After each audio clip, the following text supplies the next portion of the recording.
la pertenencia es siempre muy importante. Queremos pertenecer. La gente quería asistir a las fiestas, ser invitado a las fiestas, ser huésped. Se hizo una comunidad que sigue hasta ahora. La Ciudad de México era completamente diferente. No se estilaban los espacios al aire libre y nosotros tener una terraza en el 6º piso y una piscina en el 5º piso era completamente contracorriente. Hoy que te quedaste encerrado con Madonna en un elevador. Sí. Me colé en el elevador cuando llegamos a la Top Suite. Por supuesto no me habló nada en el elevador, pero cuando llegó a la Ciudad de México, a la Top Suite, y vio la Ciudad de México a sus pies en el punto más alto de Santa Fe, me dijo, este es uno de los cuartos más bellos en los que he estado. Rafael Micha, socio fundador de Grupo Hábitat. Rafa Micha. Rafa es cofundador de Grupo Hábitat y una de las mentes que redefinió por completo la hotelería en México. Rafa inició su carrera como banquero privado, pero después de una crisis personal lo llevó a apostar por algo que en su momento parecía una locura: crear hoteles pequeños, con diseño, con narrativa y alma, cuando la industria solo pensaba en tamaño y estandarización. Lo más importante era presentarnos como una opción de diseño, de hospitalidad, de estilo de vida. Lo más importante en la industria de la hospitalidad es... Yo no vendo 36 habitaciones de Hotel Hábitat ni 500 ahora de Grupo Hábitat. Lo que vendemos son destinos. Yo soy el promotor número 1 de este país. Lo importante es México. Aquí el producto se llama México y es lo que he vendido por los últimos 25 años. Hola y bienvenidos a un nuevo episodio de Cracks Podcast. Yo soy Osotrava y entrevisto cada semana a las mentes más brillantes para dejarte algo único y práctico que puedas usar en tu vida diaria. Hoy tengo una entrevista que me emocionaba mucho porque es con uno de los fundadores de una de las empresas que, ha jugado un rol importante en mi vida desde hace más de 20 años. Hoy tengo como invitado a Rafa Micha. Lo puedes encontrar en Instagram como @RafaelMicha.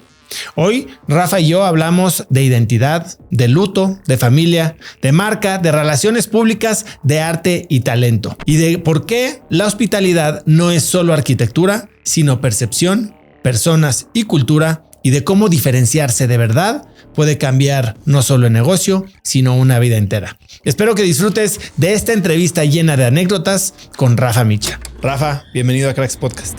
Gracias, Oso. Oye, Rafa, yo he vivido en tu ecosistema por los últimos 25 años y nos conocimos apenas recientemente, hace yo creo que menos de 2 meses o mes y medio. Y la verdad sentí, como tú lo dices, algo que de repente te vibra y me encanta tenerte aquí el día de hoy. Vamos a hablar de 25 años de Grupo Hábitat, una empresa que transformó una industria aquí en México. Pero antes de eso quiero hablar un poquito de ti, porque si bien llevas 25 años siendo la cara, el PR, el director de marketing de un grupo muy transformador y muy reconocido en México y en Estados Unidos, a nivel personal encontramos muy poco sobre ti y creo que es hora de cambiar eso.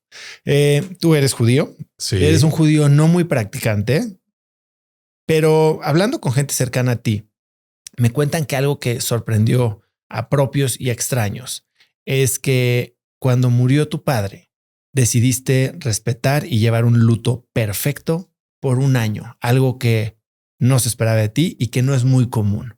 Primero dime algo, ¿cómo se ve un luto perfecto para alguien de la comunidad judía y por qué decidiste hacerlo? Wow, así vamos a empezar. Así vamos. No me imagino qué va a pasar en las próximas horas, pero bueno, fue un momento muy importante en mi vida. Soy el segundo de 4 hermanos y siempre tuve una relación muy especial con mi padre. Siempre he tratado de conservar sus enseñanzas y ahora mi más importante responsabilidad es la salvaguarda de su legado. Y una parte de entrarle al legado fue hacer este homenaje, honrar su memoria en la sinagoga y ante nuestra comunidad durante este año de luto, que son más correctamente 11 meses. Tienes que ir a la sinagoga como practicante y hacer 3 rezos diarios. Entonces eso pues te cambia completamente tu dinámica. Yo de por sí soy parte del club de las 5 de la mañana, pero presentarte a las 7:30 en la sinagoga ante la comunidad, poner atención y rezar es otra historia que trabajar desde tu oficina a las 5:30 de la mañana. Fue muy interesante. Aprendí muchas cosas. Me dio un gran sentido de pertenencia a mi comunidad, a mi familia, y creo que es la manera más correcta de honrar a mi papá y a su memoria. ¿Por qué crees que la gente no esperaba eso de ti?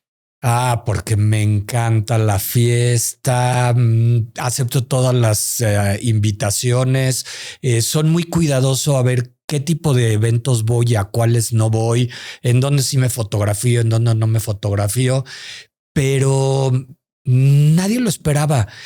Para mí fue una muy grata sorpresa que aguanté todo el año levantarme y estar en la sinagoga en punto de las 7:30, porque es el primer rezo, es el rezo que se le da a los difuntos. Entonces, si no estás, parece, ya no cuenta. Entonces tienes que llegar en punto de las 7:30. Nadie te espera. Y obviamente en de la tarde haces el de la tarde y el de la noche. Entonces cambia toda tu dinámica. Pero yo creo que aprendí mucho, me dio mucha confianza este sistema, esta idea de comunidad. Creo que el Grupo Hábitat ha creado una comunidad y yo tenía que encontrar mi propia comunidad dentro de la comunidad judía. No lo pude hacer de una manera 100% kosher, valga el término, porque también tienes que dejar de asistir a eventos sociales donde haya música. No lo hice así. Sí salí y frecuentaba mis amistades y demás. No de la manera, por ejemplo, como lo hizo mi hermana, que mi hermana sí fue 100% estricta en su duelo. Cada quien lleva el duelo de una manera diferente y yo creo que la manera en que yo lo hice quedé muy satisfecho. Cuéntame un poco de tu papá. ¿Tu papá quién era? Mi papá fue un hombre visionario, uno de los primeros profesionistas de la comunidad judía en México. Fue licenciado y después de terminar sus estudios de leyes en la UNAM, decidió hacer una segunda carrera en filosofía y empezó algo que era completamente insólito en la comunidad y en los años 60, que fue iniciar una colección de arte. Hoy por hoy, ese es el legado, esa es la responsabilidad mía y de mis hermanos de compartir, de cuidar y de multiplicar ese legado.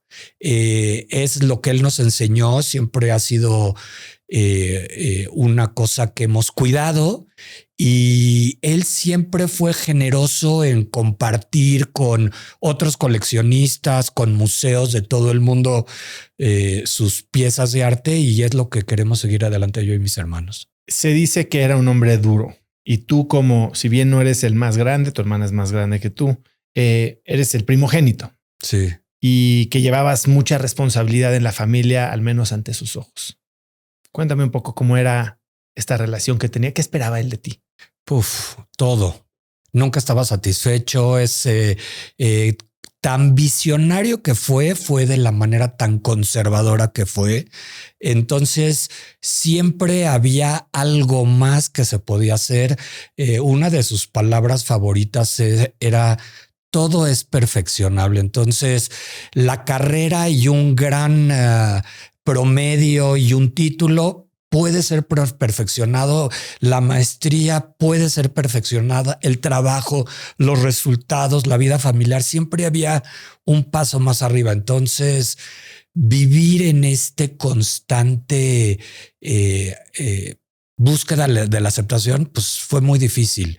Pero finalmente entendí que no tenía que hacerlo para él, lo hacía para mí y creo que fue un gran reto. Encontré la intención de hacer las cosas y ahora pues es un poco el ejemplo que le pongo a mis hijos. ¿En qué momento separas creo que acabas de tocar un punto bien importante. Hacer las cosas para darle gusto a nuestros papás, que a veces siguen esclavizándonos incluso después de haberse ido, y tomar la batuta con total intención y conciencia de que lo que estás haciendo no es por nadie más, sino por ti. ¿Recuerdas en qué momento sentiste que esto sí era para ti, no para darle gusto a alguien más? Sí, a lo mejor justo fue cuando tuve este cambio de profesional en el año 2000. Tú eras banquero. Yo era banquero, tenía una carrera financiera como tú, creo que eso lo compartimos 10 años antes, pero sí, yo pensé que el estar en la banca, en el medio financiero, en las casas de bolsa, era muy prestigioso en los años 80s y 90s, y estaba buscando siempre cómo agradar a mi familia, cómo agradar a mis clientes, cómo agradar. Bueno, fue siempre cómo estar bien con todo. Y a lo mejor en algún momento me dio una crisis de identidad de quién era, si era el banquero, el asesor, era el conserje, era el psicoanalista de mis clientes. Y entonces me di cuenta que no, que tenía que empezar a trabajar para mí, y con el patrimonio que hice en el medio financiero, lo invertí en Hábitat con mis 3 socios, y así empezamos lo que ahora lleva 25 años. Antes de llegar a esta transición, este tiempo, estuviste como 15 años, ¿no? En el medio financiero. ¿Hay algo, alguna práctica, algún aprendizaje, algún hábito que hayas utilizado en ese tiempo y que después te haya sido útil para el cambio de carrera, que fue un cambio de carrera bastante radical? Obvio, la perseverancia. Uno de mis grandes mentores en el medio financiero, a la hora de hacer las evaluaciones de los resultados, nos decía: lo que se sigue y se persigue, se consigue. Y entonces ahora uso esa máxima para muchas cosas. Si quiero conseguir cierto tipo de proyección en The New York Times, es lo que se sigue y se persigue, se consigue. Y voy a tocar la puerta de un editor, y luego de otro editor, y luego de otra sección, hasta que lo consiga. Eso por una parte, ¿no? Que es un gran aprendizaje del medio financiero, y que también todos los resultados en las finanzas son muy claramente medibles. Entonces, hoy por hoy, 25 años después, todo lo que hago, cualquier estrategia de comunicación que hago para Grupo Hábitat, todo tiene que ser medible. ¿Cuántas vistas? ¿Cuántos hits? ¿Cuántos? Todo lo que ahora lo vemos es como trato de evaluar mi propio trabajo, pero es yo contra mí mismo. Y es un poco el ejemplo que le pongo pues al equipo de Grupo Hábitat. ¿En dónde trazas la línea entre perseverancia y necedad? Es muy difícil, hay que tener sensibilidad. Ahora, bueno, antes era el cold calling, cuando hablas para hacer prospectos de banca privada, y entonces hablas por teléfono, mandas mensajes, etcétera. Pues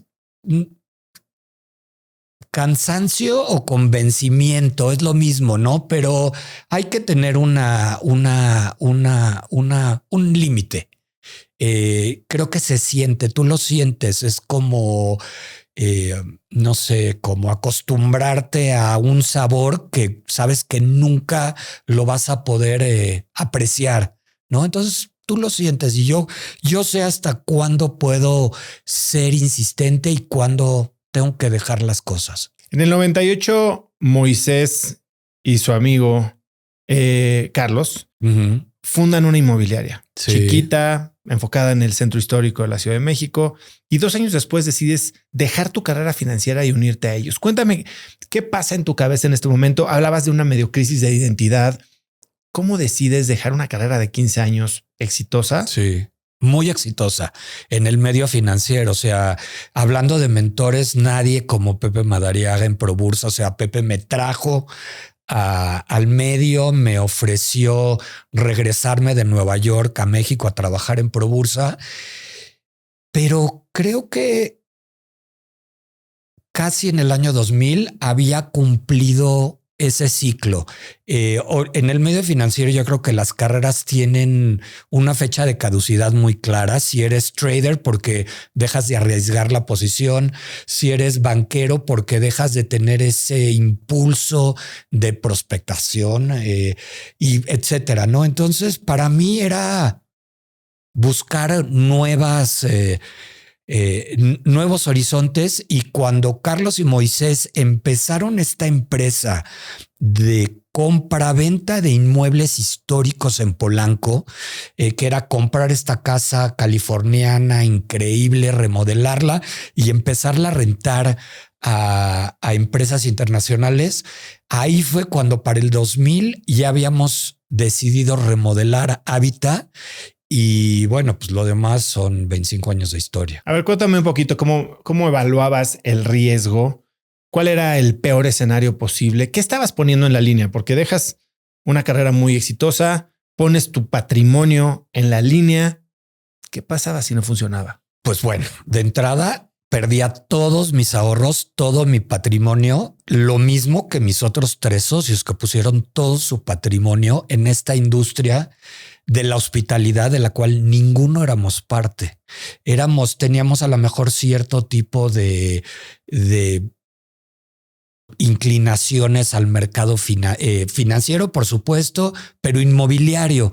Pero agarrar y decir, a ver, este edificio que está en Avenida Presidente Mazarik de los 50 puede tener posibilidades de ser remodelado para que salgan 36 habitaciones.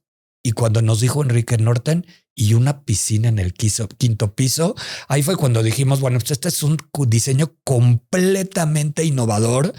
En el año 2000, la Ciudad de México era completamente diferente.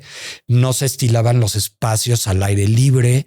Siempre se hablaba de una gran contaminación. Era cuando se evaluaban los grados IMECA. Los pajaritos estaban en las calles y caían completamente. Entonces, pues la gente no quería estar al aire libre, y nosotros tener una terraza en el 6º piso y una piscina en el 5º piso era completamente algo contracorriente, digámoslo muy claramente, porque los hoteles tienen sus centros de consumo, lo que les da el cash flow, y nosotros no íbamos a tener un centro de consumo como tal, una sala de banquetes, un salón de banquetes. Vamos a tener una terraza al aire libre en el 6º piso y una alberca en el 5º piso también con un pool deck. Entonces hablaba de un paradigma completamente diferente en la hospitalidad de nuestro país. ¿En qué te inspirabas? ¿Cómo se veía México en ese momento que, de acuerdo a lo que agarraste como inspiración o agarraron como inspiración, los hacía creer que era el momento correcto para México? En el año 2000 estaba viviendo algo increíble. Había un relevo generacional. Muchas empresas de nuestro país encontraron un relevo. Televisa, Televisión Azteca, por supuesto, un gran interés en la parte gastronómica, Enrique Olvera y el Puyol, la parte de cine con Alejandro González Iñárritu, que estaba estrenando Amores Perros. Entonces sentía una energía increíble en la ciudad, y era como que todo lo que hagas te va a salir bien y va a pegar.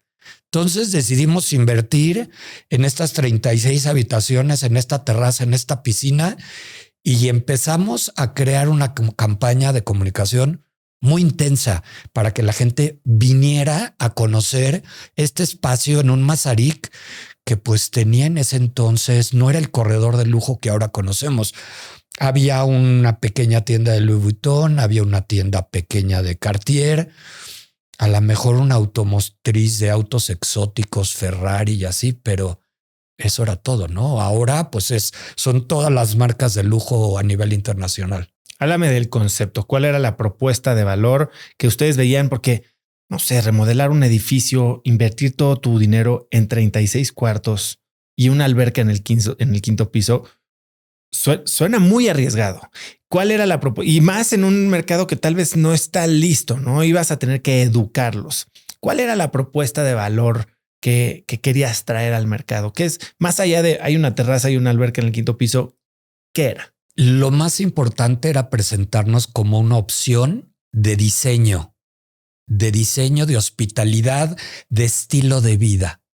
Es lo que estábamos viendo en otras partes del mundo, por supuesto Nueva York, con los hoteles de Ian Schrager, en Londres, donde se creó la tendencia de los hoteles de diseño, y creíamos que México estaba exactamente en el momento preciso para tener esta oferta de hospitalidad, con sillas clásicas, pero de diseño muy innovador, con una propuesta gastronómica también de vanguardia, que en ese entonces fue con la chef Lula Martín del Campo, y con un equipo de profesionales, porque eso hay que decirlo, siempre durante los últimos 25 años nos han acompañado profesionales que saben de diseño, de branding, de arquitectura, de interiorismo, de gastronomía. Nosotros siempre hemos sido muy cuidadosos de quedarnos en nuestro carril y sabernos asesorar de lo que está pasando para poder entender las tendencias tanto en nuestro país como en el mundo. ¿Cuáles fueron, digamos, las apuestas más arriesgadas o más contraintuitivas conforme a lo que la industria acostumbraba? ¿Dónde verdaderamente estaban sacando el pie de la cornisa, vamos a decir? De entrada, con la terraza al aire libre. En segundo lugar, en que eran centros de consumo muy pequeños y que toda la gente pues tenía dudas de si iba a haber un retorno sobre la inversión. ¿Tomaron inversionistas? No, éramos nosotros 4, pero la industria obviamente desconfiaba mucho de la propuesta porque no teníamos una sala de banquetes, porque no teníamos un gran restaurante, porque estábamos apostándole a una hospitalidad de estilo de vida, íbamos a vender un concepto y así es como finalmente acabamos creando este epicentro donde se encontró lo más talentoso, lo más... creo que una verdadera meritocracia en nuestro país es lo que la gente que tenía mérito tomaba una copa en la terraza de Hábitat, desayunaba en el restaurante y por supuesto todos estos primeros visitantes a la Ciudad de México que estaban teniendo curiosidad por lo que estaba pasando, porque también había un relevo político importante. Preferían a lo mejor quedarse en un hotel pequeño con pocas habitaciones en cara de los otros hoteles que ya existían en nuestro país. Para hacer que un modelo así funcionara, el precio tiene que haber sido un factor decisivo, ¿no? Porque si vas a tener pocas habitaciones, no vas a tener estos grandes generadores de ingresos como la sala de banquetes, cosas que te van a dar tal vez más rotación y más margen. Tenías que hacer que cada uno de estos habitaciones o cada martini que se servía, pues generara. Y eso igual y te iba a sacar del mercado. ¿Cómo pensaron en dónde se querían posicionar en términos de precio? Lo más importante en la industria de la hospitalidad es si vas al precio, que eso sucede mucho en nuestro país, todos van hacia abajo y entonces terminas con la tarifa promedio, pero subes la ocupación. Entonces lo que tienes que mantener es ir subiendo la tarifa con todos, o sea, presentar ese valor agregado. ¿Cuál es el valor agregado? Bueno, pues en el año 2000 era un establecimiento diseñado por TEN Arquitectos, por Enrique Norten y Bernardo Gómez Pimienta. La firma tenía una reputación a nivel internacional muy importante. Enrique tenía un despacho en Nueva York. Estaba mucho tiempo del año en Nueva York y mucho tiempo en la Ciudad de México. Y entonces hay que ir dando ese valor agregado. El trago, pues tenía que ser un trago en donde estabas vendiendo ese valor agregado que a lo mejor en su tiempo fue completamente insólito cuando empezamos a proyectar las películas en la pared contigua de Hábitat, ¿no? Me acuerdo. Que bueno, fue insólito porque decidimos que si toda la gente estaba viendo esa pared blanca, ¿por qué no crear un programa de arte en video en el año 2000 y que creyeran los patrocinadores en nosotros, ¿no? Cuervo, decir, claro, vamos a crear un programa de videoarte en la pared contigua al hábitat. Por supuesto, el dueño del edificio, en el momento que se dio cuenta de la posibilidad de ese activo que tenía completamente desaprovechado y sin producir, me acuerdo perfecto que me llamó y me dijo, pues es que te vamos a tener que cobrar una renta porque estás haciendo uso de uno de mis activos. Y dije, no, pues en aquel momento, no sé, eran los primeros meses de hábitat de, no, claro que no, yo ni estoy pintando, ni colgando, ni nada. Mira, que nos tenemos que arreglar y no sé qué. Y por supuesto, dejé pasar la oportunidad y rentó la pared. Para un anuncio espectacular que en aquel momento era de Wonder Bra. Y entonces cuando se dieron cuenta de lo que había sucedido, que no teníamos la pared, bueno, ya sabes, pues ahora le tienes que hablar por teléfono con la misma arrogancia con la que le contestaste y le vas a tener que pedir perdón, le vas a tener que pedir que baje el anuncio de Wonder Bra y que nos arreglemos de una renta. Y durante muchos años siguió siendo parte de los costos de hábitat, porque la terraza pues se volvió un lugar increíble para el lanzamiento de productos, donde no nada más lanzaban a los asistentes de grupo de la terraza de Hotel Hábitat. A todo el tráfico. A todo el tráfico de Mazarik. Y entonces empezaron a hacer las mediciones de cuánta gente veía el espectacular, cuánta gente veía la proyección de la Dolce Vita, porque poníamos la Dolce Vita o a veces poníamos Barbarella y la gente se paraba sobre Mazarik para ver esas primeras escenas de donde Jane Fonda hace un striptease, ¿no? Una gran producción, la de Barbarella. Entonces, pues le pedí perdón al que luego se convirtió en nuestro casero y me dijo, sí, cuando termine el contrato, te hablo. Y bueno, nos tuvimos que esperar 11 meses hasta que bajamos los diferentes anuncios. Entonces, así es. Cuéntame de esos primeros meses, porque suena como que todo fue miel sobre hojuelas y funcionó. No tanto. No tanto. Funcionó, la gente le gustaba venir a Hábitat, lo encontraban como con una propuesta de valor muy importante, pero luego tuvimos una diferencia con el gobierno de la delegación en aquel entonces, donde nos solicitaba que cada uno de los centros de consumo tenía que tener una licencia diferente. Y entonces nosotros estábamos usando una sola para todo el edificio. Y para no hacer la historia larga, nos clausuraron el restaurante. Entonces, imagínate, el hotel nuevo y el delegado había clausurado el restaurante de Hábitat. Entonces fue muy desafortunado. Tuvimos que hacer todos los trámites de la ley, etcétera. Y bueno, ver qué teníamos. O sea, hubo cosas muy importantes, pero también hubo aprendizajes, ¿no? Como el de, bueno, el éxito tan temprano me hizo no reconocer lo que me estaba pidiendo el vecino o el gobierno local.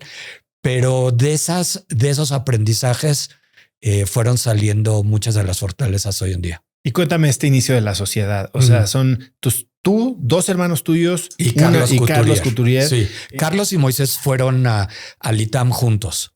Y entonces empezaron este negocio inmobiliario de la remodelación de las casas y rentaban las casas a empresas multinacionales que empezaban a poner oficinas en México y que veían la colonia Polanco con mucho encanto. Y entonces, no sé, empresas como The Wall Street Journal y otras más del mismo perfil, rentaban una casa y compartían entre tres una casa, cada uno con diferentes entradas. Entonces, ellos nos empezaron a recomendar a los funcionarios, a los miembros del equipo que visitaban México y se quedaban ellos en Hábitat. Y la división de labores. Eso es muy importante. Desde el día 1, cada quien tiene su propia responsabilidad y nos quedamos en el respectivo carril siempre. Compartimos lo que está pasando, pero para toda la parte de marketing, de estrategias de comunicación, de relaciones públicas, es mi responsabilidad y la comparto con mis socios. Como Carlos nos comparte su más reciente descubrimiento en el mundo de la arquitectura a nivel internacional y nos justifica su propuesta para tal o cual nuevo proyecto. Moisés hace toda la parte financiera y Jaime ve toda la parte operativa. Tú estudiaste relaciones internacionales. ¿De dónde nace tu habilidad para el PR, para el branding, para el marketing? O sea, entiendo que los otros 3 roles estaban muy claros al inicio, ¿no? Pues eras el arquitecto, el financiero, el operador.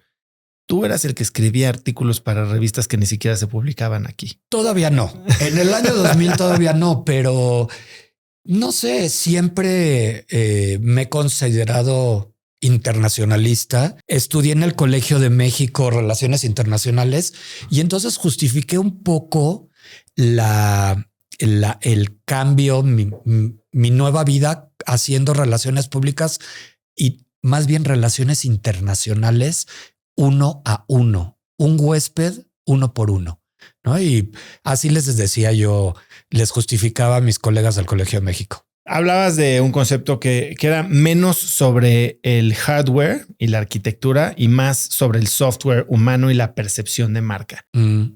¿Cómo conceptualizaste esto al inicio? ¿Qué es lo que era Habita? Más allá de Enrique Norten, una oferta culinaria increíble, un edificio con películas en la pared de al lado. ¿Tú qué es lo que querías crear? Una comunidad. Sin lugar a dudas, una comunidad. Creo que en eso tenemos mucho en común porque la comunidad de cracks y toda la comunidad de escuchas que hay hoy por hoy, lo más importante es tener una comunidad. Nosotros empezamos en el Hotel Habita creando esa comunidad. Hacían buenas fiestas. Que en aquel entonces eran muy buenas fiestas, pero también era el mérito. ¿A quién invitabas? Pues invitabas al chef, invitabas a, no sé, al director de cine, al artista contemporáneo. Y entonces la pertenencia es siempre muy importante. Queremos pertenecer.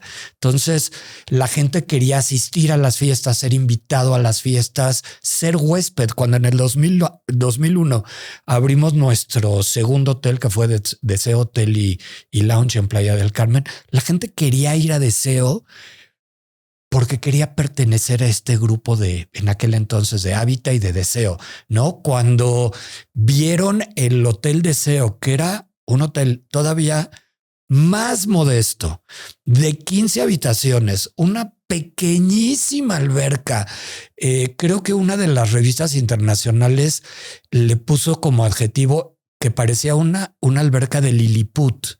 O sea, que me pareció un término era así de pequeña la alberca, pero salió en el número especial del hot list. Deseo, Playa del Carmen, México, en la portada de la revista. Ni siquiera daba la playa. Ni siquiera daba la playa. O sea, teníamos una alberca verdaderamente pequeña, pero que sabíamos perfectamente lo que tenía que tener. Entonces tenía una obra de arte muy importante hecha por Silvia Gruner que decía Away from You. Entonces la comunidad de viajeros se sentía lejos de nosotros o sentían a Deseo lejos de ellos. Entonces Away from You se convirtió en un mantra muy importante de Grupo Habita en aquel entonces. ¿Cómo se crea este sistema de comunidad? ¿Qué es lo que tienes que hacer más allá del entorno? ¿Qué es lo que haces que la gente conecta con ello? Probablemente hay un tema generacional, ¿no? Que tenemos todos cierta edad, pero lo importante es que después de 25 años hemos sabido llegar a las nuevas generaciones porque nos hemos acercado con miembros de nuestro equipo, con ellos, con estas nuevas generaciones. Lo importante es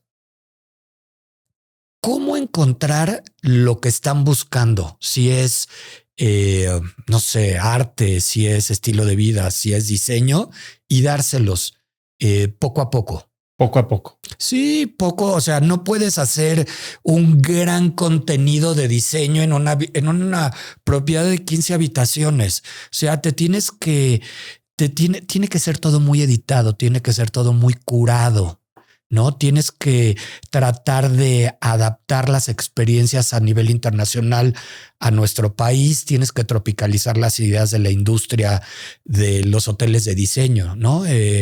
Pero hoy por hoy, pues con todos los hoteles que tenemos y que siempre hemos sido parte de Design Hotels, la industria de los hoteles de diseño, que es hoy Design Hotels debe de tener alrededor de 500 miembros en el mundo, es parte de Marriott Bonvoy. Entonces todos los viajeros pueden hospedarse en los hoteles de Grupo Habita usando sus puntos Bonvoy, lo cual es algo increíble. Pero bueno, la industria ha entendido, nosotros hemos entendido que teníamos que ser parte de esa gran industria, pero también esa industria ha entendido el valor agregado que dan las empresas como nosotros. Entonces, por ejemplo, después de 25 años, por primera vez, Design Hotels va a celebrar una de sus más importantes conferencias anuales en Oaxaca. Y entonces van a venir los hoteleros neozelandeses, pero también los belgas, pero también los japoneses. Y entonces México se va a convertir en anfitrión de la industria de la hospitalidad de estilo de vida a nivel internacional. Háblame del rol del servicio en la creación de estas experiencias de comunidad y de diseño. Es muy importante. No podemos dar por hecho el servicio. Si bien en servicio en México es espléndido, es muy cariñoso, muy caluroso, muy afectivo, ese servicio lo tenemos que profesionalizar. Que ese es algo muy importante que deben de entender, pues casi los 8 o 10 millones de personas que se dedican a la industria del servicio en nuestro país. No es solamente bueno ser cordial y ser amistoso. Hay que ser profesional, hay que ser buenos vendedores, porque también el vendedor de un restaurante es el mesero. El vendedor de vinos de un restaurante es el sommelier. Y es muy importante siempre hacer el upsell, ¿no? Bueno, me trae un vaso con agua, con gas o sin gas. Y entonces ahí el mesero tiene que entender cuál es la oportunidad de venta.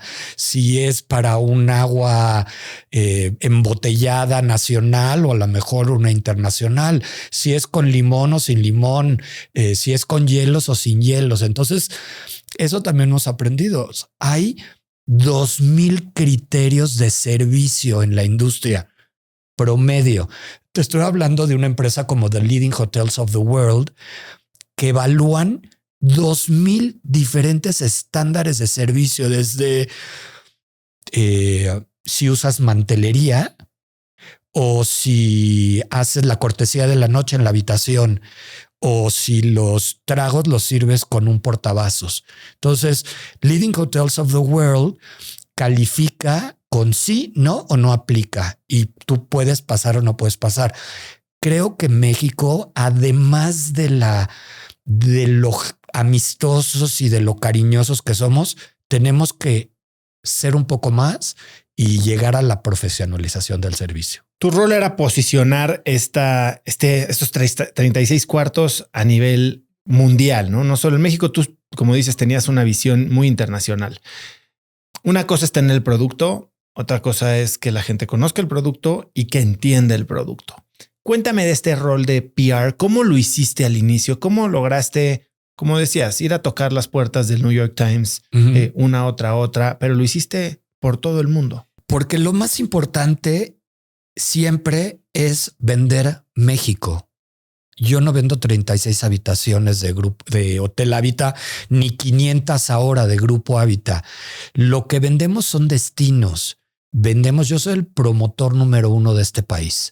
A mí lo que me importa es que si vienes a la Ciudad de México y vas a ir al Museo de Antropología y vas a descubrir alguno de los restaurantes de moda y de los bares en donde hay un gran bar styling, a lo mejor te puedes quedar en Habita. Si somos tu perfil, si es lo que buscas el diseño, si lo que buscas es ser parte de esta comunidad, eso es lo que queremos. pero lo importante es México.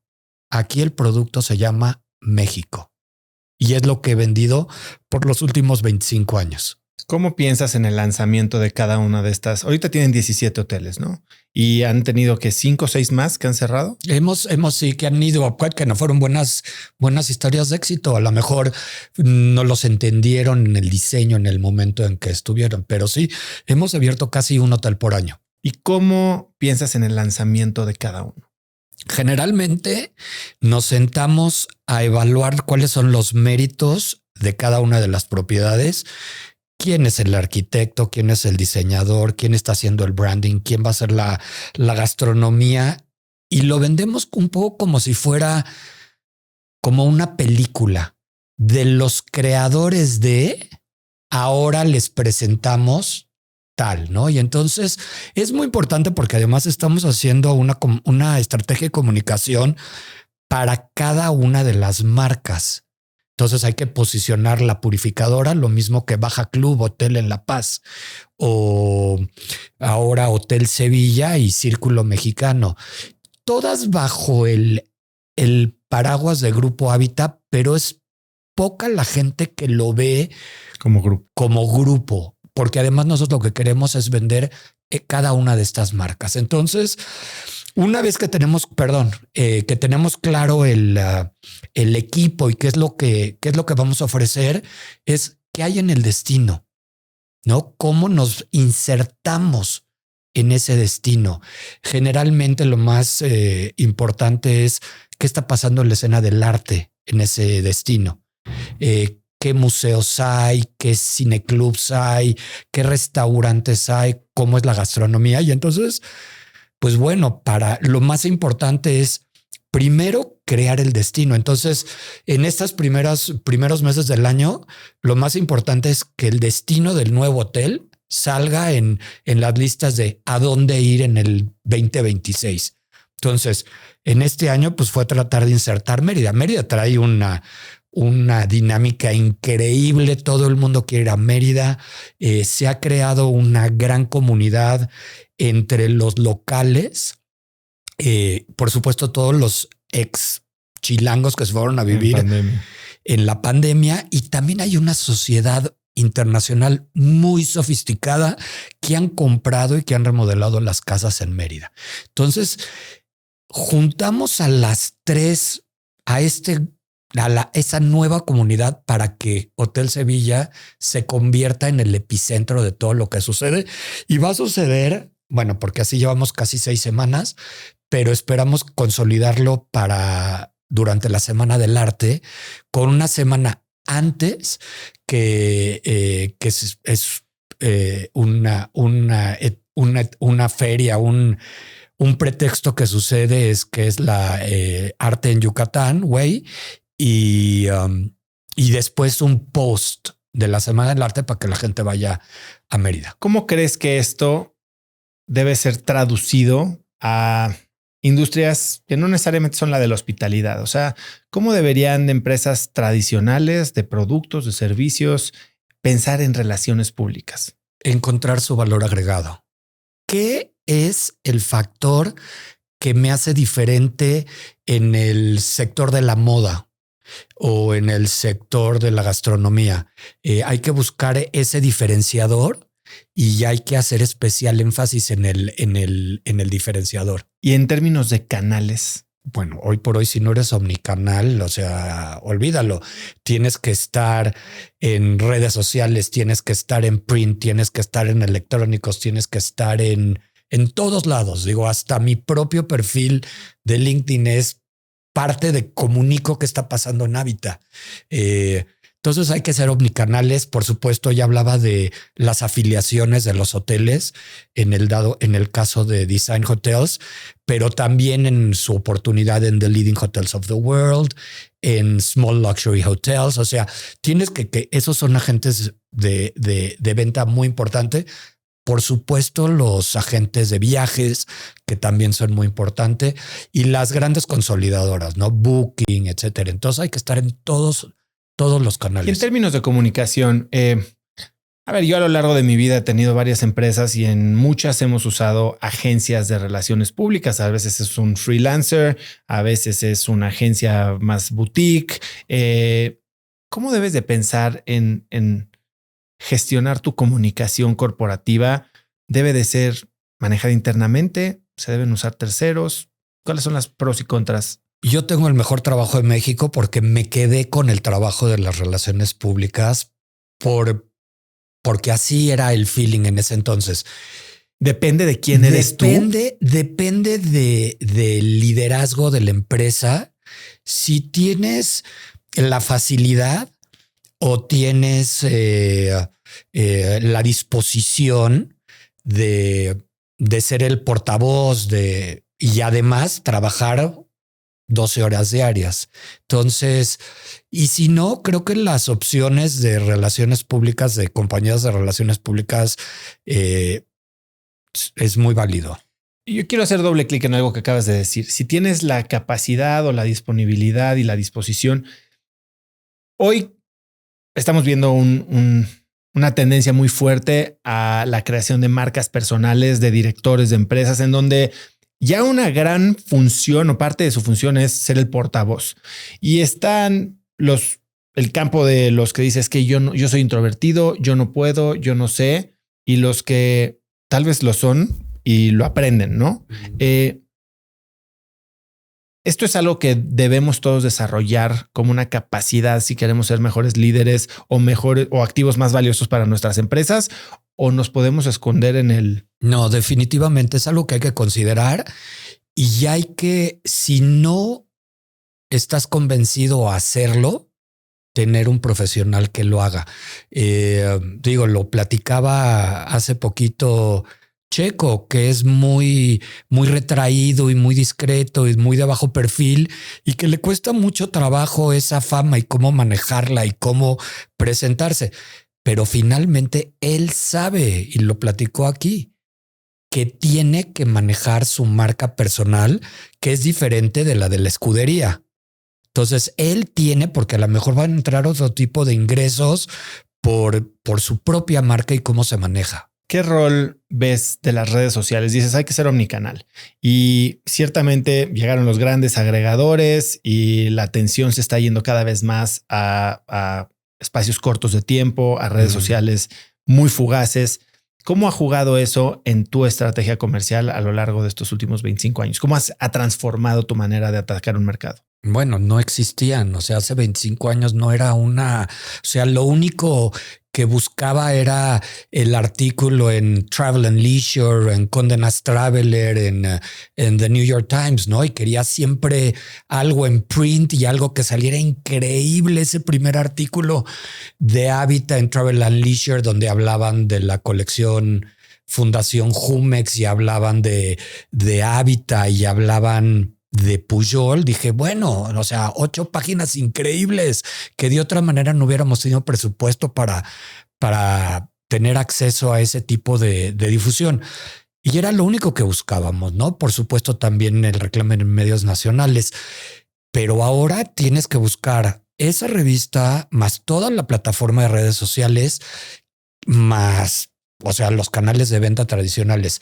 Lo más importante, hay que monitorear todos. Una de las rituales más importantes todas las mañanas es darme una vuelta por los buzones de entrada de los hoteles para contestar inmediatamente cualquier queja, porque una queja no atendida hoy por hoy se puede convertir en un problema muy grave, ¿no? Y eres tú quien yo lo respondo en el momento que veo esa queja, giro una comunicación al responsable de la propiedad, al director general, al general manager, para ver qué pasó, que me cuente cuáles son las ideas, lo que está sucediendo. Y entonces respondemos inmediatamente diciendo, bueno, ya entendemos que sucedió esto. Ojalá nos puedas dar una nueva oportunidad, que visites ese mismo hotel u otro de tu preferencia y yo voy a ser personalmente el que gestione tu reserva. Es muy importante. No puede ser. Es lo mismo que si hay alguna cosa en redes sociales, no tienes que responderlo inmediatamente. Hay un equipo que responde, no? Y hoy por hoy, pues ya hay programas de inteligencia artificial que responden inmediatamente. Hay que atenderlo. Si no, personalmente hay que tener dentro del equipo alguien que esté evaluando, porque no nada más es poner una tarifa especial para un fin de semana largo. También por ese canal van a entrar quejas, van a entrar sugerencias, van a entrar comentarios, ¿no? El lector de la revista puede mandar una carta al editor diciendo, no, pues no entiendo, y hay que monitorear todo. ¿Cómo evitas, si todos los días te despiertas a leer quejas, cómo evitas llevarte la percepción de que todo está mal? Yo hago mucho lo mismo y de repente me centro mucho en el negrito en el arroz. Hay 1000 comentarios buenos y hay 2 malos y me los quedo masticando esos. Tal vez es estas ganas de alcanzar perfección, que es un error. Es nuestra deformación profesional. O sea, es eso que yo al menos en lo personal he tratado siempre. Soy un micromanager, para decirlo elegantemente, pero más bien un pulpo controlador. Todo el mundo sabe que dentro de Grupo Habita mis correos se responden en 15 minutos máximo, porque si no voy a buscar al siguiente y al siguiente hasta que escale. Pero también hay que tener confianza en nuestros equipos y en las responsabilidades de nuestro equipo. O sea, no hay necesidad de reenviar 4 veces el correo que solicita una reservación, que yo ya lo vi, que seguramente la persona que monitorea los contactos de Habita también ya lo hizo, y no me van a reenviar a mí los correos de las quejas o de las solicitudes de imágenes o de entrevistas o de visitas. Tus hoteles llevan 25 años posicionándose dentro de la in crowd, ¿no? O sea, la gente hip, la gente popular. Y hoy, bueno, la gente popular incluye a los influencers. ¿Cómo has vivido la integración de los influencers al mundo de la hospitalidad? Creo que tiene que ser una relación muy transparente y que sea ganar. No soy siempre con un no. Eso he aprendido en 25 años. He buscado siempre dar alternativas. No te puedo dar 7 noches en cortesía o intercambio, como tú le llamas, a través de 3 historias, porque con tus 3 historias no voy a poder pagar la nómina del mes. Pero a lo mejor te puedo invitar a que conozcas el hotel, tengas la experiencia en alguno de nuestros restaurantes y entonces encontrar ese punto medio. Tratando de ser respetuoso. Hace no mucho tiempo salió un correo donde el dueño de un hotel le respondía a un influencer, pues ¿con cuántas menciones crees que voy a poder pagar el salario? Y fue una cosa horrible, ¿no? Y entonces toda la gente decía, bueno, sí o no. Hay que ver que sea ganar, que sea transparente, que sea algo que evalúes y que puedas medir, que sea 100%, en mi deformación profesional, que sea medible. Tuvimos tantas vistas, tuvimos tantos correos de solicitudes, de información, etcétera. Y repetimos y trabajamos nuevamente contigo. Porque no todo post genera una conversión. Mucho también es posicionamiento y vinculación de branding, marca. hacer branding, ¿no? La creación de marca. Y a Grupo Habita le interesa esta creación de marca, esta construcción de marcas. Por ejemplo, ahora con el hotel en Mérida, el Hotel Sevilla, pues la idea es que la gente conozca nuestro nombre dentro de un destino donde hay muchos hoteles de diseño, muchos hoteles boutique, y entonces, pero que encuentren el valor agregado. Conocí Hotel Sevilla porque se llama así, la parte de la historia que tiene el inmueble, hasta el nombre. Tuvimos que hablar con el ex dueño del Hotel Sevilla para que nos permitiera seguir usando su marca y entonces podríamos contar con una historia de 120 años. Porque existe una empresa de hospitalidad Sevilla, hay muchos hoteles. Y uno aquí en Reforma. Claro, ¿no? El Hotel Sevilla Palace, creo, es la misma familia. Entonces, nada más lo podemos usar para este inmueble de Mérida. Y así es como lo entendió después de que le platicamos qué es esta comunidad, por qué queremos seguir hablando de la marca del Hotel Sevilla que construyó el dueño hace 150 años, 120 años. Rafa, hablabas de que cada una de las propiedades tiene su propia identidad y si bien están bajo el grupo, la gente no los ve como grupo. Y por un lado, me hace sentir que eso puede ser muy ineficiente. Tienes que construir 17 marcas en vez de construir la de Grupo Hábitat y que las economías de escala simplemente se limitan a la parte operativa. Las economías de escala justamente son en la parte operativa, pero también hay un solo departamento de relaciones laborales, hay un solo departamento jurídico, hay un solo departamento de compras y pues sí, la única parte difícil es la construcción de las 17 marcas, pero ese es el reto. Ese es por qué visitar Casa Hábitat en Guadalajara en las fechas del Mundial en junio, ¿no? Si no está tan cerca del estadio Akron, ¿no? Pero a lo mejor la gente recuerda, no sé, cuando Jorge visitaba muy, muy frecuentemente el hotel, ¿no? Entonces hay esa historia, hay esa pertenencia, hay que seguir platicando esa historia. Hay que cambiar la narrativa todos los días. A lo largo del tiempo ha tenido a muchas celebridades en muchos de sus hoteles. Oí que te quedaste encerrado con Madonna en un elevador. Sí. En el hotel de Santa Fe, en el Distrito Capital, íbamos a la Top Suite que estaba en el piso 31. Y entonces, pues yo la recibí, ella venía con su representante y me colé en el elevador porque normalmente ella no permite que nadie se suba con ella en el elevador, pero bueno, yo ya sabes, le estaba platicando y pues piso 1, yo veía piso 2, piso 3. Cuando llegamos como el 24, sentí que se atoró el elevador y no pasaba nada. Y entonces yo seguía hablando mientras que ella no hacía contacto conmigo, contacto visual. Además es muy pequeñita. Me la imaginaba mucho más grande. Soy gran fan. Y entonces yo en la ansiedad de que nos estábamos quedando atorados entre el 24 y el 25 y estaba contando pues todas mis mantras, todos los rezos que conozco y no sé qué. Casi no se dio cuenta cuando llegamos a la Top Suite.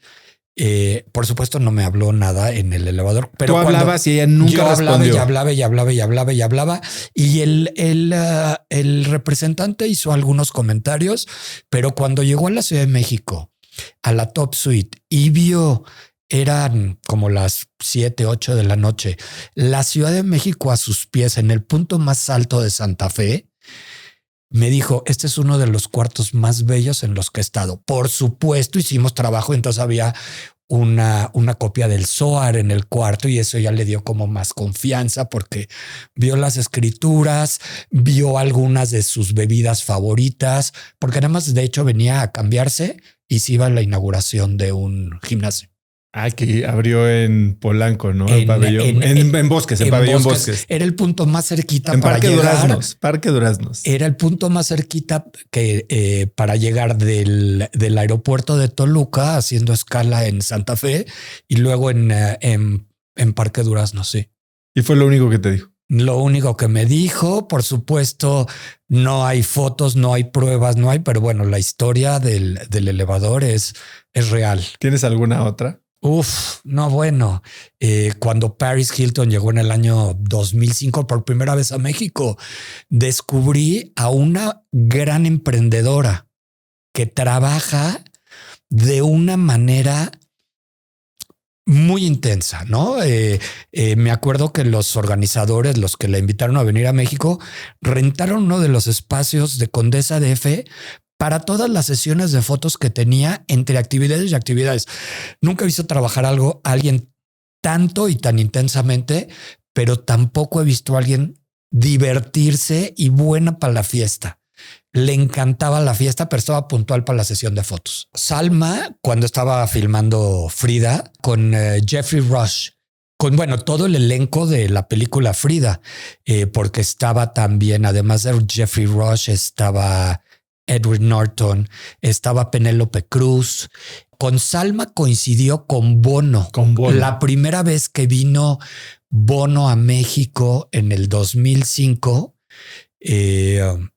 coincidió con Salma cuando le hicimos una fiesta, y una fiesta privada donde curiosamente los edificios contiguos a Condesa DF rentaron las terrazas para los paparazzis y poder hacerle fotos a Bono y a Salma y a Penélope Cruz, etcétera. Sí, él es muy interesante que se hospeden las celebridades, que tengan una estancia satisfactoria y que regresen. Lo más importante es que regresen. ¿Qué es lo más extremo, raro, excéntrico que te han pedido para prepararte para una celebridad?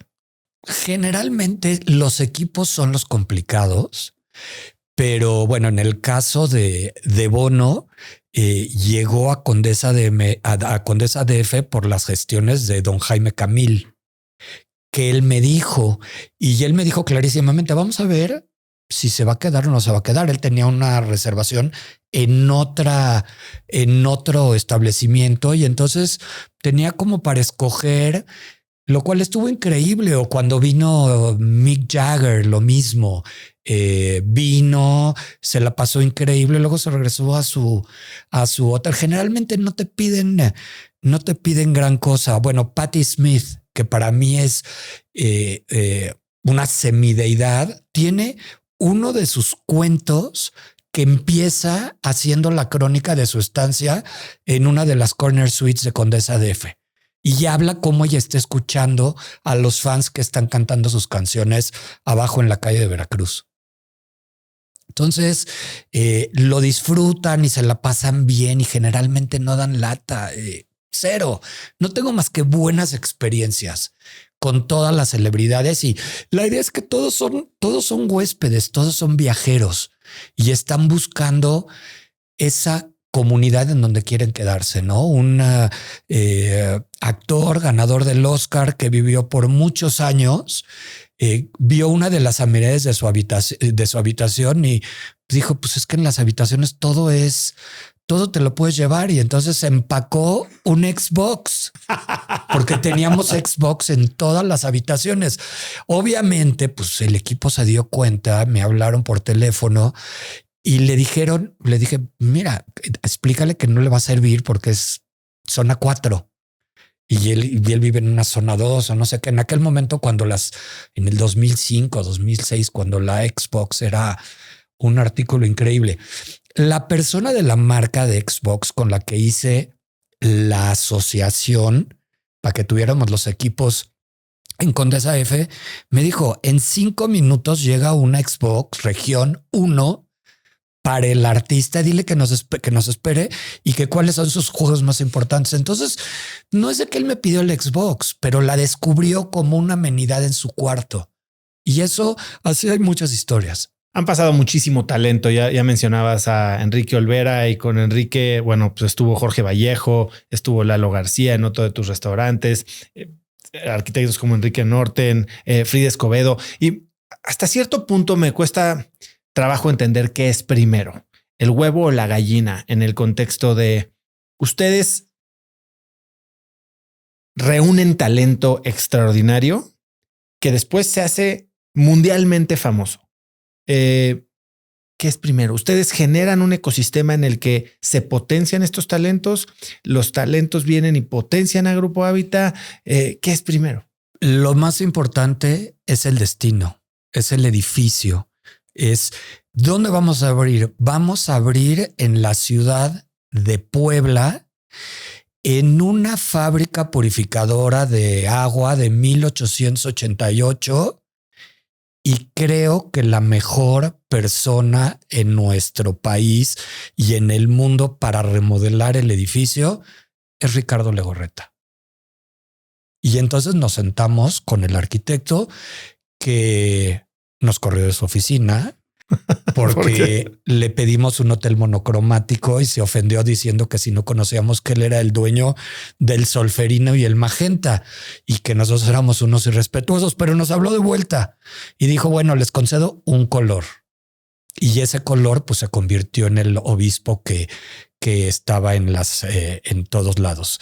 Entonces, primero es el edificio, primero es el edificio de República de Guatemala, detrás de Catedral, donde vivió Manuel Álvarez Bravo. ¿Cómo lo vamos a regresar a su esplendor original? Bueno, pues hay una cita donde dice que el gran fotógrafo de México fue muy feliz en esta vecindad, porque seguramente él vivía en uno de los cuartos. Y entonces de ahí es remodelemos. ¿Cómo lo vamos a remodelar? ¿Cómo vamos a remodelar Isabela Católica 30, donde ahora está Downtown México? ¿No? Pues tiene que ser alguien que entienda una casa del siglo XVII donde vivió la antigua condesa de Miravalle, la dueña de la Condesa. Entonces no puedes sino respetar el inmueble original, que además tiene de pilón un mural de Manuel Rodríguez Lozano. Entonces tienes que hacer una respetuosa remodelación de este inmueble y de lo que trae, del menú genético. Hay que descubrir el menú genético y eso lo hace mejor que nadie Carlos Couturier. Y él decide quién va a poder entender el ADN de Condesa DF, y entonces, ¿por qué no crear un patio interno cuando era un edificio con cubos de luz y escaleras de servicio? Ahora, la parte culinaria también, como te digo, yo veo a muchas personas que han trabajado o lanzado algunos de los restaurantes en sus propiedades que después consiguen fama mundial. ¿El grupo es una plataforma o traen talento que ya está bien posicionado? ¿Cómo lo ven? No, yo creo que es ganar, es tener confianza en los equipos de profesionales. La asociación de casi 10 años con Enrique Olvera fue espectacular. Abrimos muchos hoteles con Enrique y gracias a Enrique y a este programa de capacitación y de ser mentor, que él es el que empezó a traer a los diferentes chefs.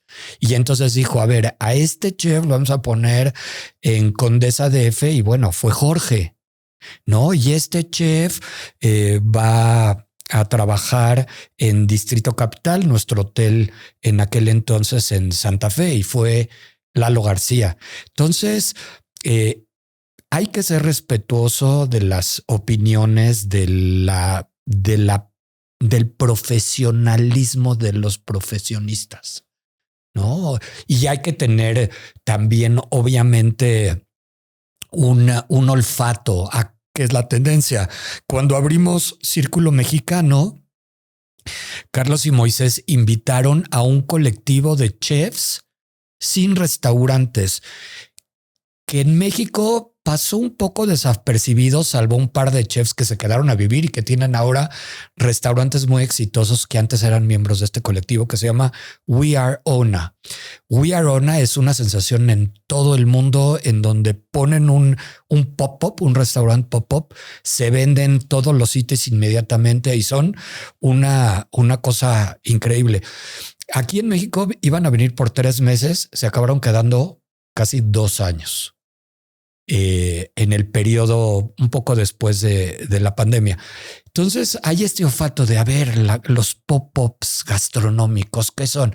Y venían los chefs y encontraban los ingredientes nacionales que son espléndidos, ¿no? La tradición gastronómica de nuestro país. Y entonces de pronto era un cocinero de ascendencia rusa francesa que estaba haciendo moles en Círculo Mexicano, ¿no? Román Tichenko, ganador de Top Chef Francia. Entonces aquí en México, pues ya sabes, vengan a ustedes a conocer al pop-up de We Are On Up. Pues no, estaba fácil, pero el reto es pues que se interesen las guías gastronómicas, que se interesen la fuente de la gastronomía, los glotones profesionales y poco a poco ir generando interés. También tengo que decir que, bueno, nuestros centros de consumo son pequeños, entonces la rifa no es tanta. O sea, es un centro de consumo de 30 personas en Hábitat o en Círculo Mexicano. A lo mejor el más grande es Condesa DF. Háblame de la decisión de internacionalizarse. Muy rápido se van a Nueva York, después Chicago. ¿Por qué? Había otra vez hablando de qué fue primero, si el proyecto o los arquitectos. Había un proyecto de llegar a Nueva York, al Meatpacking District, donde en el 2008, que Nueva York estaba experimentando una de las más importantes crisis financieras. Bueno, te regresaste de tan difícil que estuvo la crisis. Bueno, el banco firmó, yo creo que su último crédito fue el de Hotel Americano, una locación espléndida en un destino muy especial, porque es donde empezaban a llegar todas las galerías internacionales a esa área del Meatpacking District, y empezaba a haber un giro en lo que estaba sucediendo. Entonces dejaba de ser Club Row, la 28, y se estaba empezando a convertir en más de arte. Por supuesto, ayudado por el proyecto del High Line. Sí, estaba arriba del High Line, ¿no? A un lado del High Line. Entonces, el proyecto del High Line, pues por supuesto, detonó toda la zona. El proyecto inmobiliario, donde empezaron a construirse muchos edificios muy importantes. Entonces, Americano, pues no podíamos decir que no. Estaba todo, una vez más, el proyecto con Enrique Norte, con Arnaud Martigny, el arquitecto de interiores, en la 28, el High Line. Y bueno, Americano era el epicentro de lo que estaba pasando en Chelsea, para no decir en todo downtown Nueva York. Una de las galerías más importantes en el 2010 a 2020, que fue Casmin.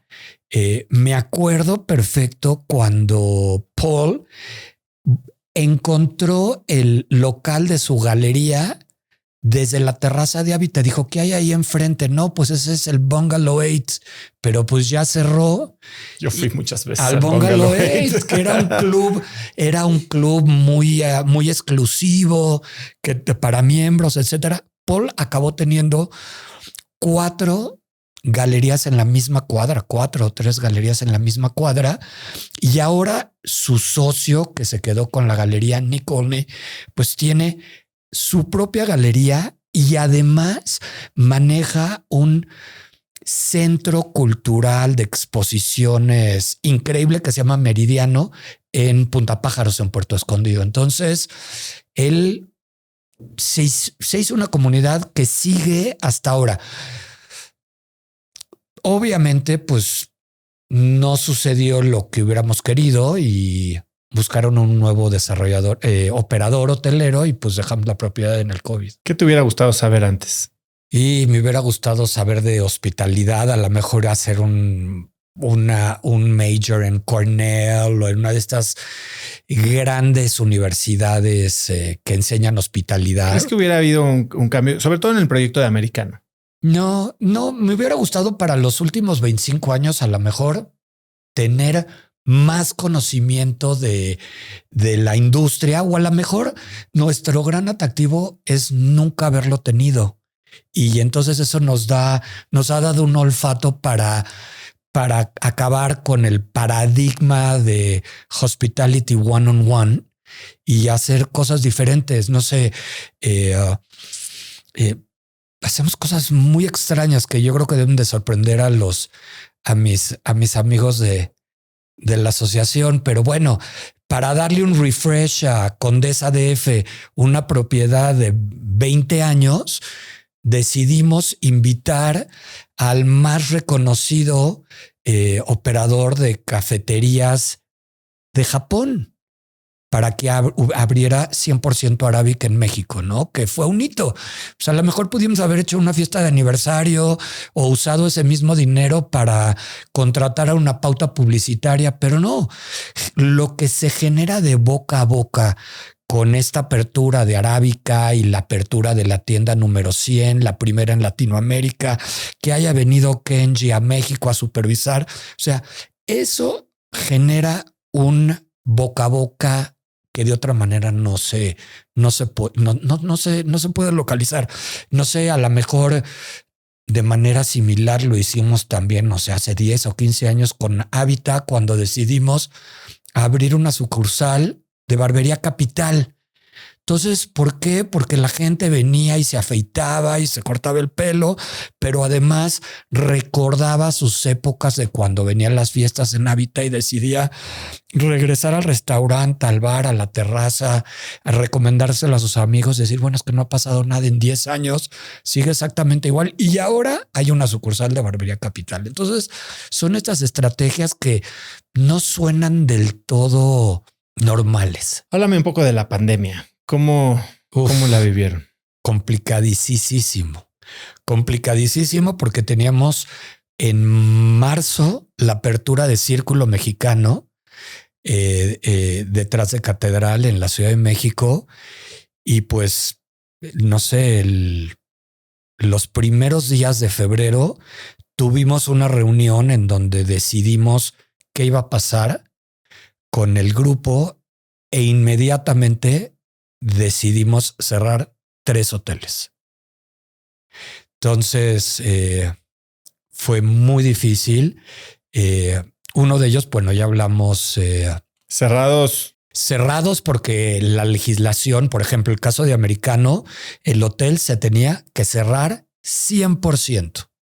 En el caso de los de México, los de la Ciudad de México también se tenían que cerrar. Entonces, inmediatamente de los de la Ciudad de México decidimos cerrar Distrito Capital en Santa Fe y al mismo tiempo Boca Chica en Acapulco.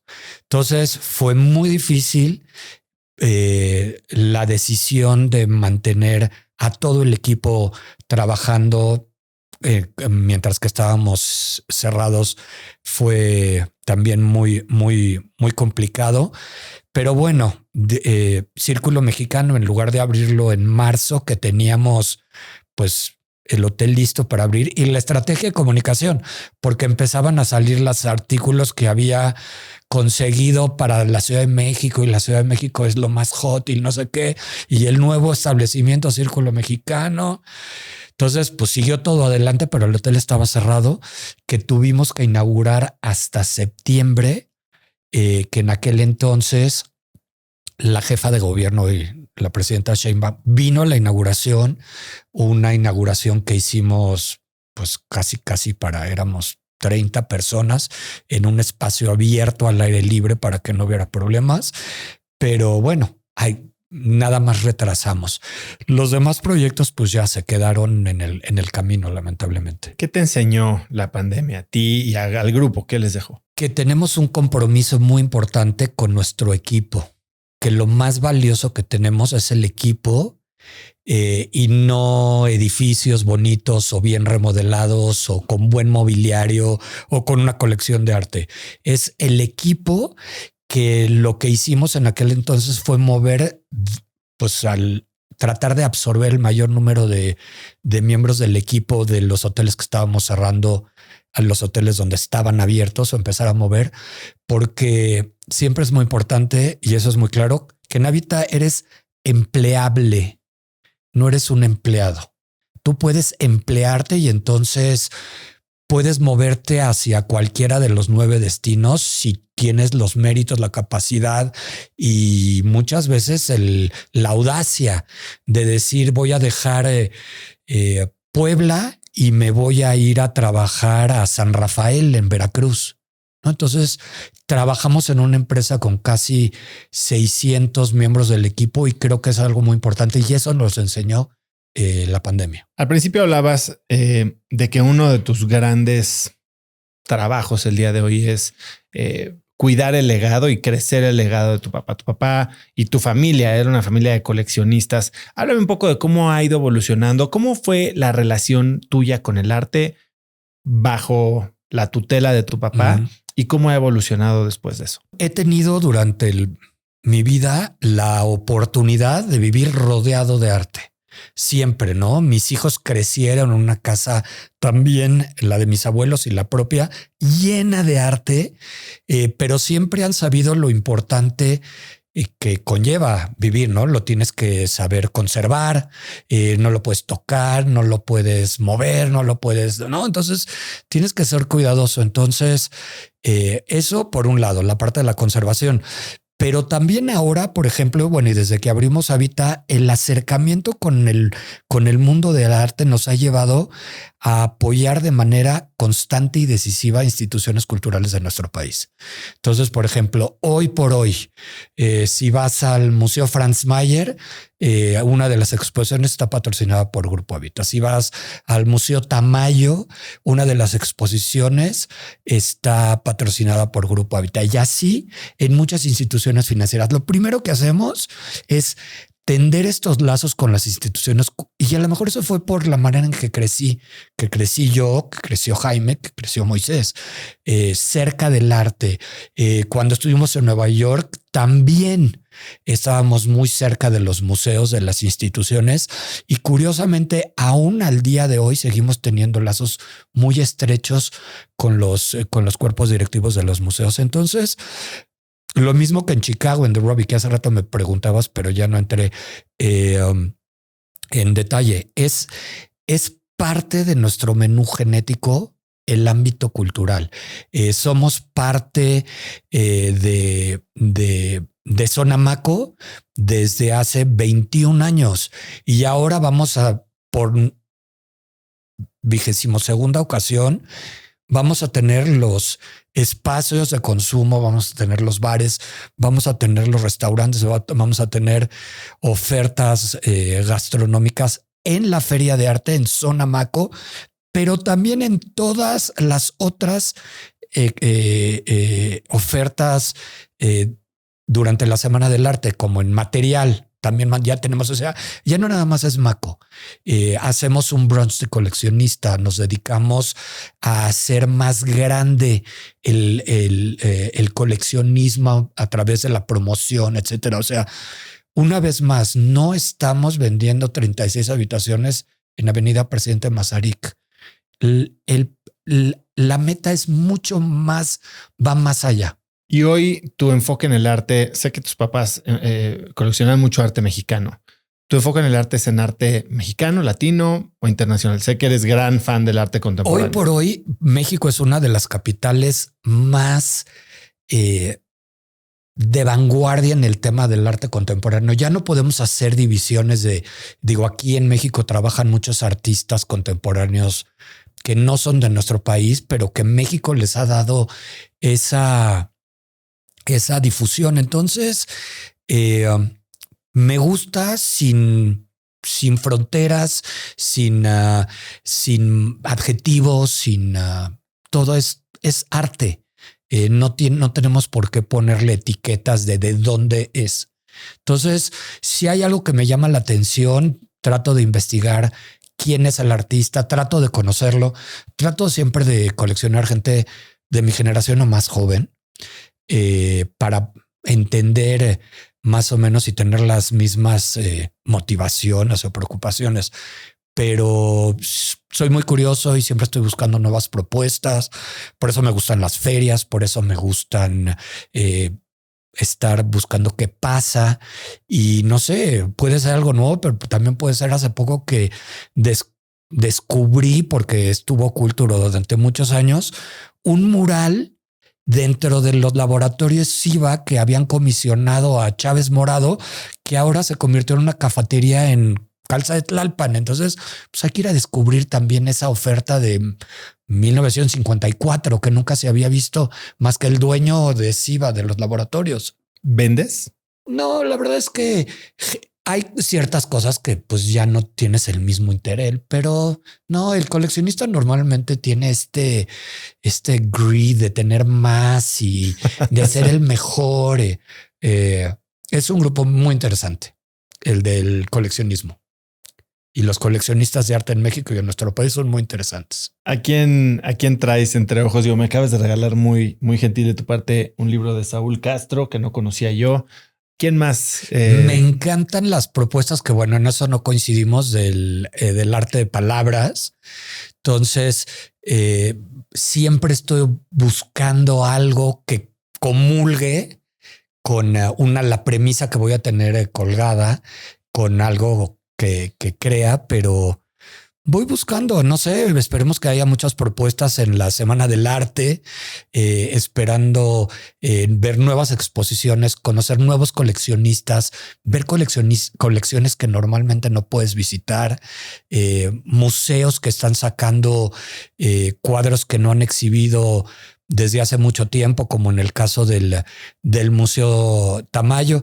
Y bueno, también que dicho sea de paso, es una gran fiesta toda la semana, antes, durante y después. Sé que es una pregunta difícil de hacerle a un coleccionista, pero ¿tienes alguna obra preferida? Pues son como los hoteles o los hijos, el que mejores calificaciones tenga, el que en el caso de los cuadros es la que más puedas catalogar.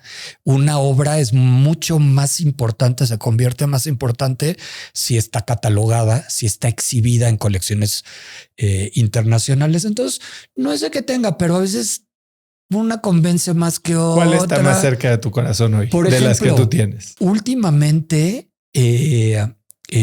compré una pieza de Santiago Arau, el fotógrafo, que es muy talentoso, que su manejo de drones es espectacular y siempre son de un formato muy grande. Y bueno, esa hoy me parece que Santiago es muy talentoso. ¿De qué es la foto? Es la foto de Palacio Nacional que hizo Santiago previo al 8M del 2020. Entonces es una pieza muy difícil que habla sobre el feminismo y sobre el 8M, pero creo que es un recordatorio para que todos los días sepa que hay que ser muy respetuoso, que hay que ser un precursor, un defensor de la igualdad de géneros, de la equidad. Entonces me gusta mucho y ahora, por ejemplo, espero que para el 2026 y que este año de fútbol podamos exhibir algunas de sus piezas en algunos de los hoteles de los estadios que vamos a hacer sedes tanto en México como en Guadalajara. No tienes en Monterrey, ¿verdad? No, lo acabamos de cerrar. Esas cuentas que vas haciendo y Habita Monterrey, que era uno de los más atractivos, y no para decir uno de mis consentidos, un arquitecto verdaderamente extraordinario, Joseph Durand, que el año pasado terminó uno de los proyectos de hospitalidad más importantes del Reino Unido, el Rosewood de Chancery Lane. Tuvimos que cerrarlo porque dejó de ser un negocio. Y ahí en el agregado, digo, un hotel depende del modelo de negocio, ¿no? Si eres dueño del inmueble, si no, si nada más entras a operarlo. O sea, un desarrollo de estos, como el de Monterrey, que traes a un arquitecto increíble. No sé si el inmueble era suyo, pero o si ustedes pagaron por la remodelación. ¿En qué momento decides, híjole, pues igual y le estoy sacando, no tanto, pero corto mis pérdidas? ¿Cómo haces? ¿Cómo tomas esa decisión? Que deja ser negocio. Y yo pero creo una que cosa no es el negocio de flujo y otra cosa es el negocio financiero de largo plazo. Sí, pero ya habíamos tenido la oportunidad de casi 10 años. El desarrollador inmobiliario tenía otros planes para su propiedad y entonces pues nosotros tuvimos que tomar una determinación que es muy fuerte, pero ahí está el equipo, una parte del equipo se fue a Puerto Escondido. Entonces tratamos de ayudar y de seguir protegiendo y conservando todo el equipo. ¿Coleccionas también tenis? Me encantan los tenis. A ver, platícame un poquito de eso. Sí, me encantan los tenis. Hoy mi tenis Hoy traes. no me puse tenis. Pero sí, fue como por muchos años mi firma. Me encantan, pero me encanta comprarlos siempre en el drop original. No los compro nunca de reventa.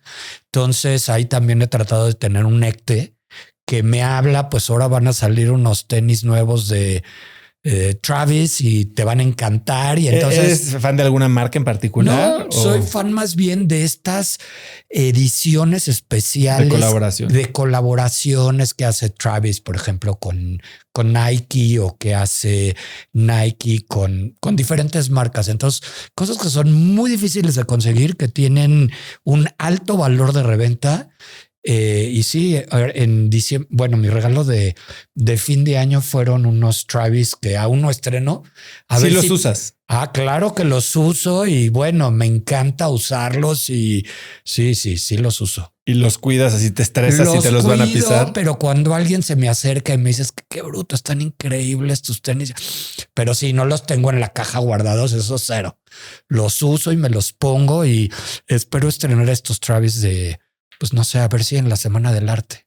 ¿Cuántos pares tienes? Como 50. ¿Y los tienes exhibidos? ¿Tienes No, cero.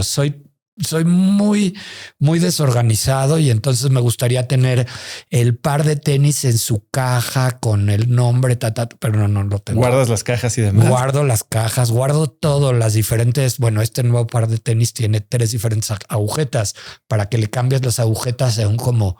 Entonces guardo las diferentes agujetas, guardo las plantillas, guardo todo. ¿Por qué no trajiste tenis hoy? No sé, vine. Es que nunca tienes una segunda oportunidad para una primera impresión. Pues entonces, la primera impresión ya la habías tenido. No, bueno, y tampoco llevaba tenis. Tampoco llevabas tenis. No. Y también, como dices, tienen mucha vinculación a nivel grupo con instituciones de arte y demás, pero también a nivel personal, eres alguien que da mucho y tienes un vínculo fuerte con la causa de los niños. Cuéntame un poco. ¿Qué es lo que has estado haciendo por más de una década? Sí, esa es la parte que poco se sabe de Grupo Hábitat. Tenemos un coeficiente muy importante de responsabilidad social. Y yo heredé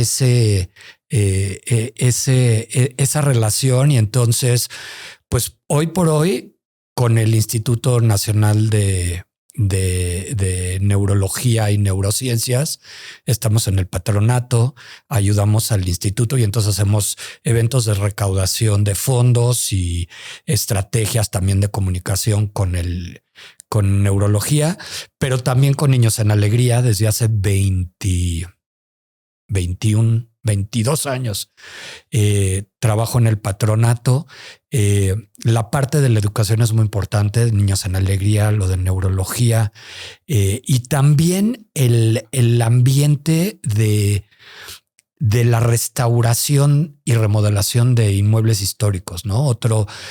Estoy muy orgulloso de la labor que hace Grupo Hábitat en la Fundación Conmemoraciones, que pues uno de los proyectos con más visibilidad fue la remodelación de la Casa Rivas Mercado.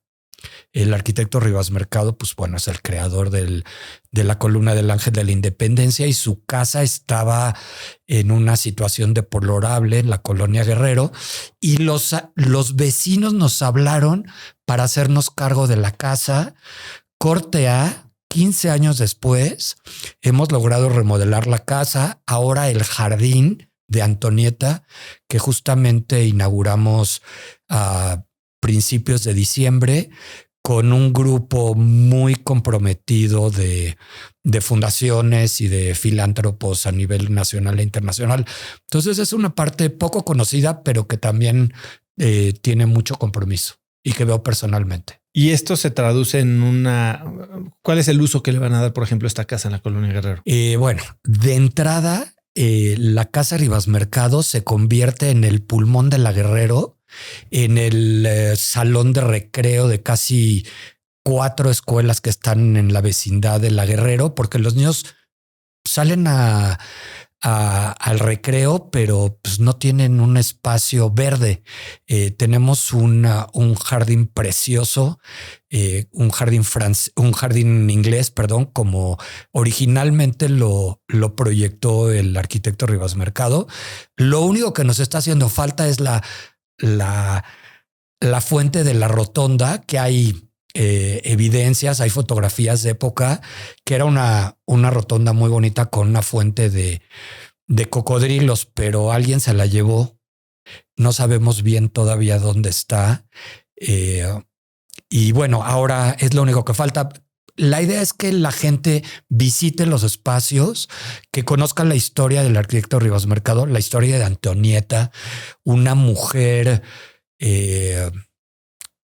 como muchas de las que hay en México, pero en principios del siglo XX, que era muy difícil, ¿no? Una mujer que creó la Filarmónica Nacional, que creó la compañía de teatro, que creó, ¿no?, una visión increíble, y pues su casa está ahí. Entonces, que la gente venga a la calle de Héroes, conozca la historia del arquitecto, conozca la historia de Antonieta y nos apoye para seguir remodelando otras obras.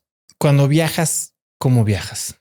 ¿A dónde decides? ¿Cómo te hospedas? Generalmente visito muchos hoteles. Los secretos de oficio, los trade secrets de la hospitalidad, pues están cuando rentas un cuarto. Entonces puedes ver cuál es la ropa de cama, cuáles son las amenidades, cuál es el mobiliario, cuál es el concepto. Entonces, si voy a ir a cualquier destino, busco muchos hoteles, generalmente que sean nuevos, para ver si lo que están reportando las revistas o los influencers o las guías de viaje le hacen justicia o no. Entonces, me gusta quedarme en un solo destino y me cambio 3 o 4 veces de hotel.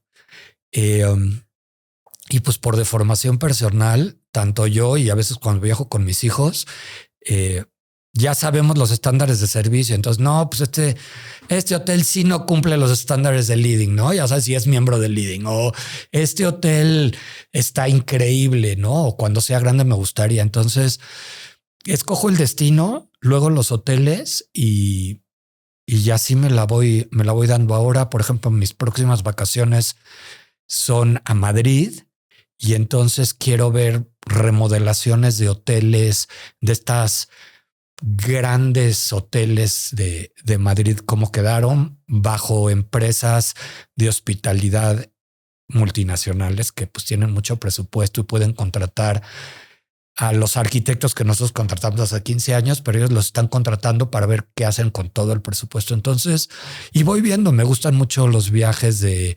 enoturismo. Me encanta descubrir vinos y ese es un gran viaje. Me gusta, siempre hay un componente de arte muy importante. ¿Qué exhibiciones? ¿Cuáles son los museos? ¿Cuáles son las fundaciones? ¿Qué es lo que voy a ver? Pero generalmente no tengo tantas cosas planeadas. ¿Cuántos hoteles más? Dices que llevan uno por año casi desde que se fundaron hace 25 años. ¿Cuántos más? ¿Hasta dónde quieres crecer? Si el reto existe, tenemos todavía los socios, la paciencia, el gusto, el oficio, creo que podría seguir en este trabajo que tengo, que es increíble.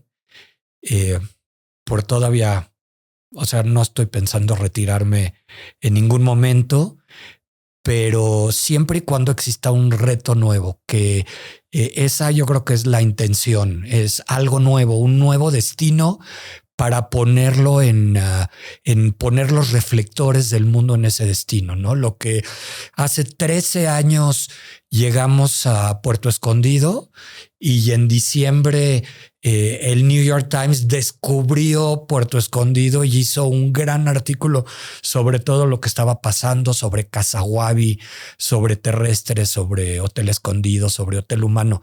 Entonces, poco a poco, el reto de Puerto Escondido ha sido increíble. Ahora el reto de Mérida con Hotel Sevilla es maravilloso, pero también lo importante es consolidar todos los hoteles y crear un legado de hospitalidad en nuestro país. ¿Tu familia se va a involucrar? ¿Tus hijos? Por lo pronto no. Tengo un hijo abogado que es muy talentoso y está en otras andanzas, y mi hija es psicóloga y también está en otras cosas. Acabas de cumplir 60 años y dices que te sientes mejor que cuando tenías 20, que más fuerte, más seguro. ¿Qué te emociona de este año, de 2026, de los próximos 12 meses? Para mí el año empieza el día de mi cumpleaños. Entonces el 17 de abril, que voy a cumplir 63, ese es el año en donde hago una evaluación y veo qué va a suceder en el año. Entonces lo más importante, quiero seguir sintiéndome pleno,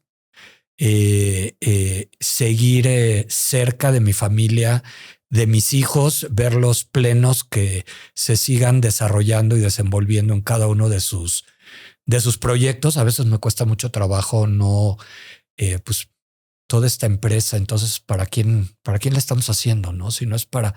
Entonces, pero bueno, a lo mejor habría que profesionalizarla, habría que, no sé, esa es la manera, ese legado es de lo que hablo. ¿Hacia dónde va el legado de Grupo Habita? Eso es lo que me gustaría consolidar y ver hacia dónde, cuál es el rumbo de la empresa. Rafa, y para cerrar, si pudieras escribir un mensaje en el cielo para que millones de personas lo vieran, ¿qué diría? Es hoy. Hoy. No puedes esperarte para mañana y no puedes reprocharte por no haberlo hecho ayer. Es hoy. Hoy toma la decisión de hacerlo, de cambiar, de experimentar algo nuevo, de compartir algo nuevo, de decirle a alguien que lo quieres. Es hoy. Pues Rafa, qué padre historia, qué increíble poderte conocer más profundamente. Como te digo, llevo muchos años involucrado con tu trabajo como comensal, como huésped. Eres un crack. Gracias por estar hoy aquí. Gracias. ¿Dónde puede la gente saber más de ti, contactarte, saber más de Grupo Habita? En todas mis redes sociales, que esa podría ser una buena intención para el día de mi cumpleaños.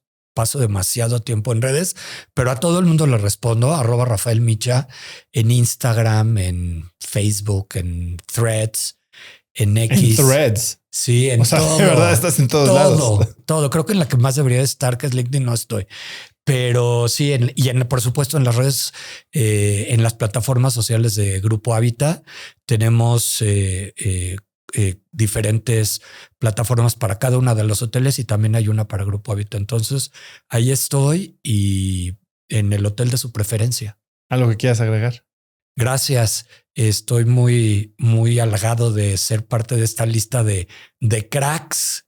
O sea, sí es una lista muy impresionante de méritos, y el que me distingas como dentro de esta meritocracia que has creado, pues me tiene muy halagado y me hace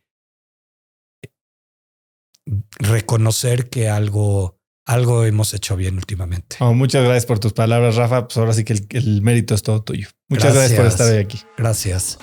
Muchas gracias por escuchar este episodio, y antes de irme, no olvides que si quieres recibir un correo muy corto pero cargado de valor de mi parte todos los días, de lunes a viernes, puedes registrarte para recibir Oso Traba Daily. Todos los días estaré compartiendo alguna noticia, alguna lección, alguna herramienta que pueden ayudarte a ti a mejorar tu negocio, a crecer tu empresa, a ser más productivo y a tener una vida más plena en general. Así que si no te quieres perder de esta información cargada de valor para ti, simplemente ve a cracks.la/correo, déjame tu mail y muy pronto voy a estar en tu inbox. Eso es todo por hoy. Yo soy Oso Traba y espero que tengas una semana de cracks.